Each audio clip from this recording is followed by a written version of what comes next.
ada salah satu di antara kalian mengikuti kita dalam doa. Kita berdiri. Kita berdoa. Dalam nama Bapa dan Roh Kudus. Amin. dalam nama Bapa Baik, terima kasih anak-anak. Baik, Ibu akan minta nomor 1 hadir. Ibu minta rapor yang hadir dan rapor yang tidak hadir. Itu alasannya itu apa? Buat orang yang tidak hadir. Sakit. Ini mau berdiri. Bagaimana kita hari ini sudah menyiapkan salah satu gerak. Itu namanya itu gerak ice breaking. Itu kalau ibu sebut kita berarti berdiri, dan ibu sebut putih berarti duduk. Bisa? Bisa. Putih. Hitam. Cepat. Oke, kita mulai. Hitam. Putih. Hitam. Putih. Hitam. Putih. Hitam. Putih. Putih. Hitam. Oke, baik, terima kasih. Tepuk tangan untuk kita.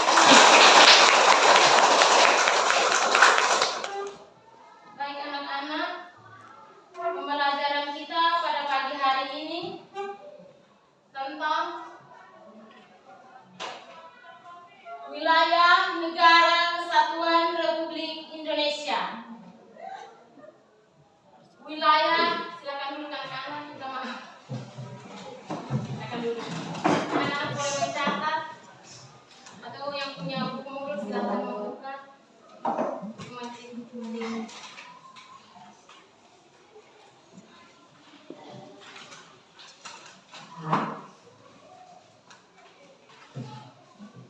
Wilayah Kesatuan Republik Indonesia atau yang disebut dengan wilayah NKRI. Baik anak-anak, wilayah NKRI tentunya kita sebagai pelajar kita harus tahu wilayahnya itu seperti apa. Jadi di sini ibu sudah siapkan. Ibu sudah siapkan salah satu gambar. Ini gambar apa ini? Peta. Peta mana? Negara mana? Indonesia. Peta negara Indonesia.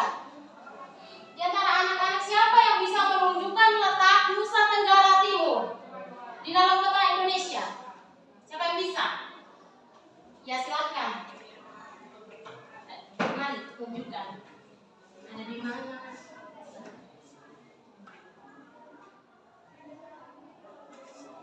Nusa Tenggara Timur yang ibu kotanya Kupang. Baik, bagus sekali.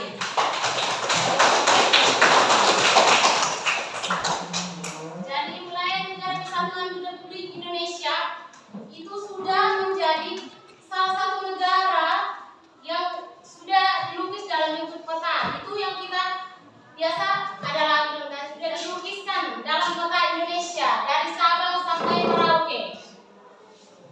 Tentu pertama-tama juga kita harus tahu wilayah negara kesatuan Republik Indonesia atau yang disebut dengan NKRI. Jadi anak-anak, negara kepulauan terbesar di dunia yaitu kita Indonesia. Indonesia itu besar sekali. Yang sekali lalu kita sudah menjelaskan tentang keberagaman yang ada di Indonesia. Keberagaman suku, ras, semuanya itu sudah kita ketahui dan sudah kita pelajari. Dan pada pagi hari ini kita masuk dalam wilayah NKRI atau wilayah negara kesatuan Republik Indonesia. Jadi wilayah negara kesatuan Republik Indonesia memiliki banyak kepulauan terbesar di dunia, mencakup wilayah daratan, perairan yang sangat luas. Dan total kita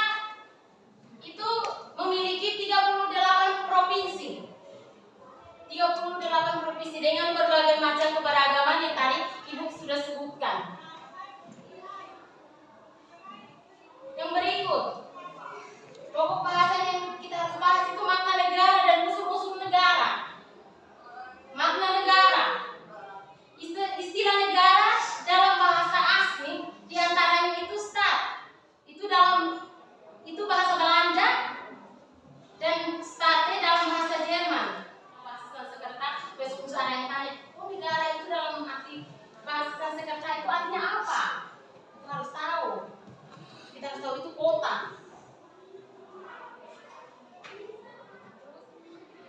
Jadi di sini mengartikan bahwa negara merupakan organisasi kekuasaan berdaulat yang memiliki wilayah tertentu. Tentu sudah ada wilayah, harus ada rakyat. Nanti akan kita sebutkan, dan kita harus memiliki pemerintahan. Pernyataan bangsa Indonesia sebagai bangsa yang bebas dan merdeka ditandai dengan peristiwa proklamasi kemerdekaan Indonesia. Ditandai dengan proklamasi kemerdekaan Indonesia. Itu yang dituangkan dalam isi proklamasi kemerdekaan Indonesia. Itu proklamasi yang pertama yang membuat proklamasi itu siapa? Ya, betul sekali. Soekarno Hatta. Isinya itu bahwa kami bangsa Indonesia dengan ini menyatakan kemerdekaan Indonesia. Hal-hal yang mengenai pemindahan kekuasaan diselenggarakan dengan cara singkat-singkatnya. Jadi anak-anak, sekarang kita masuk pada unsur-unsur negara. Jadi unsur-unsur negara itu dia berarti seperti ini. Unsur negara berarti unsur negara itu dia memiliki unsur konstitutif dan unsur deklaratif. Unsur konstitutif itu yang seperti tadi saya sudah sebutkan itu rakyat. Pertama itu rakyat. Contohnya dalam kehidupan kita setiap hari, rakyat. Rakyat itu dalam kehidupan, contohnya kita mau membuat rumah, sebuah rumah, tentunya mau berdiri. Demikian juga negara, kita mau buat rumah. Jadi yang pertama itu kita itu harus ada kita sendiri dulu, kita ada dulu. Demikian juga negara, harus ada kita semua ini rakyat. Orang tua semua yang di rumah itu rakyat. Kita semua, kita ada dulu. Kita ada dulu baru kita bentuk negara. Oke, karena kita sudah ada, dan yang kedua itu wilayah. Kita harus memiliki wilayah. Contohnya saya mau buat rumah yang seperti tadi sudah contohkan. Tentunya saya itu harus apa? Saya harus ada tanah. Saya harus ada wilayah untuk saya mau bangun saya punya rumah. Itu negara itu seperti itu. Dan yang ketiga, pemerintahan yang berdaulat. Jadi harus ada pemerintah juga. Pemerintah tidak ada, negara tidak bisa kita buat. Harus ada pemerintah. Terus yang berikut itu unsur deklaratif. Unsur deklaratif itu unsur tambahan. Itu unsur tambahan. Itu ada pengakuan dari negara lain. Karena sampai saat ini ada negara-negara yang tidak diakui. Ada yang baru setengah diakui, ada yang sudah diakui sepenuhnya, ada yang belum sama sekali diakui. Tapi mereka tetap berdiri. Tapi itu kelemahan dari mereka itu. Kelemahan dari mereka itu berarti mereka tidak bisa buat perdagangan antar negara, tidak ada.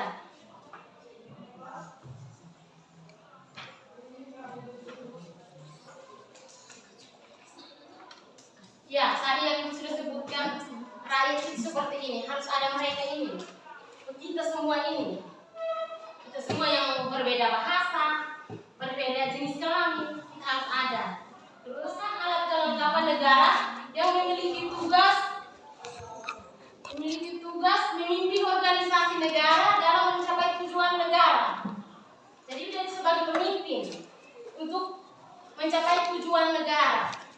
Pemerintah yang dapat dipahami dalam arti yang sempit dan dalam arti yang luas. Pemerintah itu ada arti yang sempit dan arti yang luas.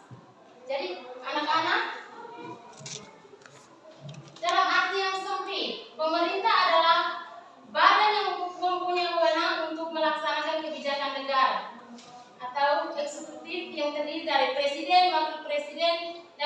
kabinetnya. Jadi lembaga legislatif. Lembaga legislatif itu adalah apa? DPR. DPR itu lembaga legislatif. Lalu lembaga eksekutif. Putih. Baik. Sementara dalam arti luas, pemerintah merupakan gabungan dari semua lembaga. Itu yang tadi Ibu sudah sebutkan itu lembaga legislatif, yaitu DPR, lembaga eksekutif yang Ibu sudah sebutkan, lembaga eksekutif yaitu presiden dan wakil presiden. Itu anak perlu tahu itu eksekutif itu apa, sehingga di luar sana besok ada yang tanya, anak-anak lembaga eksekutif itu apa, saya tidak tahu. Jadi tolong dulu kamu yang anak sekolah, biasa orang tua di sana itu, kamu anak sekolah itu pasti kamu tahu. Jadi kita itu sebagai generasi penerus bangsa kita harus tahu. Apalagi kita sekolah, tiap hari kita memakai seragam, datang sekolah, pulang kembali. Kita datang sekolah kita harus tahu, kita harus belajar. Pulang harus membawa ilmu. Dan yudikatif. Yudikatif itu anak-anak itu Mahkamah Agung dan Mahkamah Konstitusi. Mahkamah Agung dan Mahkamah Konstitusi.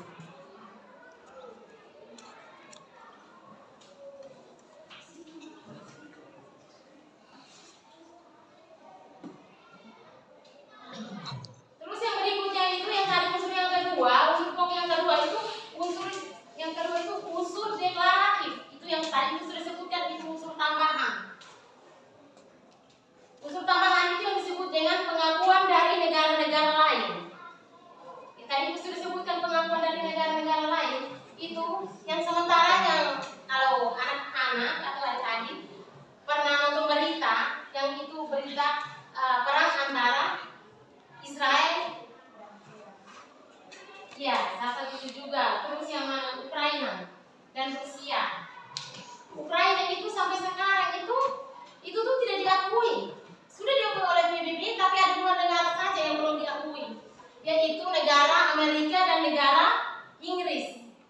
Sehingga waktu itu Ukraina perang dengan itu karena itu belum sepenuhnya diakui. Dan juga ada satu negara juga yang belum diakui pengakuan dari negara lain.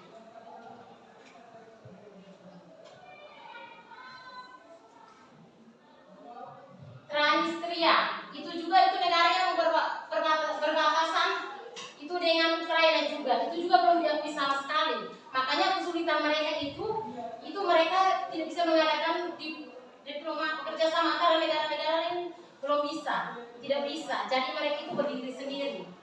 Baik anak-anak, materi kita hanya sampai di sini. Ada yang ingin anak-anak tanya ke Ibu?